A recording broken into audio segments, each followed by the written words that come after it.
favorite part, right here.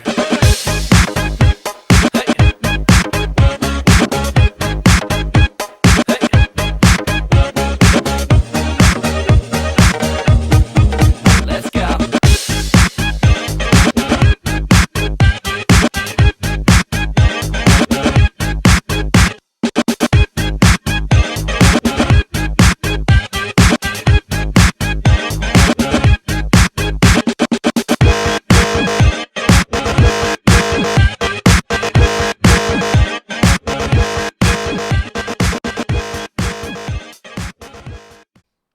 All right. Hey YouTube, I'm Lucky, and in today's video, we're going to be talking about the most disastrous raid launch date in the history of Destiny 2. That was this last Saturday with the raid launch of the Vow of the Disciple. I've been doing these raid races since the very beginning. I love them. I love to compete in them. I love to try to go for worlds first.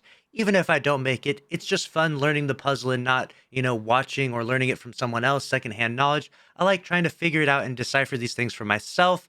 And I've been doing these for years and years and years. And trust me when I say this, this was by far the worst and most disastrous raid launch ever. I have no clue what happened. I don't even like to roast Bungie that hard. I like Bungie. I love the game and I love the community. I play it all the time, play this game all the time, right? But this was such a disastrous raid launch date. There's no going around it. First things first, we have a list of things, a Christmas list of things that are disabled, Titan exotics, random perks. People are getting banned for using these broken perks, things like that.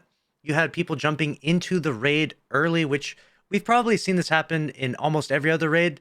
You've been able to jump into certain encounters and parts early, but it was really bad this time. I mean, people were able to go through all of the encounters. This doesn't give you any sort of idea of the mechanics, but it gives you a layout of the room. You know what I'm saying? It gives people an advantage and almost makes these raid races completely uncompetitive, which is very frustrating for me because I want these raid races to be competitive, but there's just so much going on behind the scenes. There's just so much exploitative things that go on with these raid races. And this one turned out to be the worst, not just because of those things, but largely because of the error codes. When you loaded into the encounter, me and my team's first experience, and I'm going to go over Redeem's experience in just a minute, but me and my team's experience was we load in, we run through the first encounter, everything's going smooth, and then we get to the end and we're like, what's going on? Why isn't anything loading? What happened? What's going on here? What happened was that we had ended up all getting error coded and thrown back to orbit. And we're like, okay, well, let's just load back in. We should be at the checkpoint for the second encounter. I guess technically the first real encounter past the little boat encounter, right? But we weren't. We had to start over from the very beginning. And we were discouraged. Of course, people are going to be salty. I try to keep everyone in good spirits and understand, hey, we're 10 minutes behind now. It's not a big deal though. We'll be okay. Let's still just have fun. Let's enjoy this raid race. We were salty about being 10 minutes behind. Clan Redeem, the team with the most world's firsts ever, had to redo that encounter over and over again for 90 minutes. It sent them back. 90 minutes? That's crazy. They had kept getting error coded over and over and over again and getting sent back and having to restart that encounter. That is unbelievable. And that just makes the raid race in its entirety uncompetitive, right? Like, how could you possibly have a competitive raid race with such crazy error codes? And I do want to say this as a disclaimer, though. The team that won, kudos to them. I mean, they had issues with error codes and stuff as well. Kudos to them. This is not taking away anything from that clan. They're all super badass, and they definitely deserve to win. Kudos to them, Clan Elysium, and everyone else that placed really well. Of course, everyone had to deal with these error codes to a certain degree, but if one team like Clan Redeem has to be set back for an hour and a half in the first encounter, and another clan like my clan or others that only had 10 minutes of delays, I mean, that's a big offset, right? I mean, we're talking about the difference of an hour and 20 minutes, and that's just their team compared to my team. Who knows what everyone else's experiences were, right? It's crazy to think about the error codes, the soft lock issues that were going on within this. We had a Christmas list of Bungie help saying, we're investigating the servers, so on and so forth. Swetsicle posted a video where he was talking about his opinions of this and how awful it was and how frustrating it was for him. Obviously, someone who wants to legitimately compete for world's first.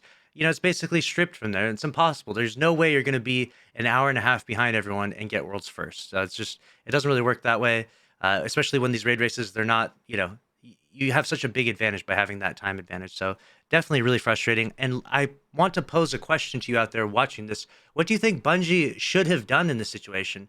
Should they just let the raid race continue? I mean, I'm sure these air codes do happen for other people that aren't a part of, a prestigious content creator clan, but we just don't hear about them as much, right? And those raid races go on and they never didn't get the opportunity for World's First. So maybe it's just because this really popular clan got screwed over by the air codes, but it seemed like a lot of people were getting air codes. I mean, tons of people were tweeting about it, commenting about it, bringing this news to bringing this information to me, etc. And honestly, the only thing I could even think Bungie could do is if they get these crazy error codes and soft locks, they almost just need to like do a relaunch of some sort. Just relaunch the raid for everyone. Everyone gets booted, no checkpoints, and relaunch the whole thing. I don't know. I don't know if that would work. That might cause even more issues. Maybe that would make more people upset. Maybe everyone should just get over it and not worry about it, the World's First and stuff. But it seems like a lot of hype is built behind this because there's a freaking belt on the line. There's a ton of prestige. There's a ton of new eyes and new people looking at the game at that point in time. And to have all of these issues go on is extremely frustrating. And this truly was the least competitive World's First raid race since at the beginning of raid races, in all honesty, because of these error codes. It's very frustrating to see. And I'm definitely sad. My heart goes out to Redeem. That sucks that happened to them. They definitely didn't deserve that. That's all I'm going to say in regards to this news story. Hopefully the next raid race will be much more competitive than this one. No error codes. Hopefully this was just a speed bump for 2022 for Destiny 2, because so far Bungie has been doing a really good job with the Witch Queen. The Witch Queen has been made such good progress, and I'm really happy for the direction Destiny 2 is going. It was just really sad to see the world's first raid race start off to such a disastrous start. If you enjoyed this video, though, make sure to subscribe with notifications on. Smash the like button. I'll see you in the next one. Thanks for watching. Later.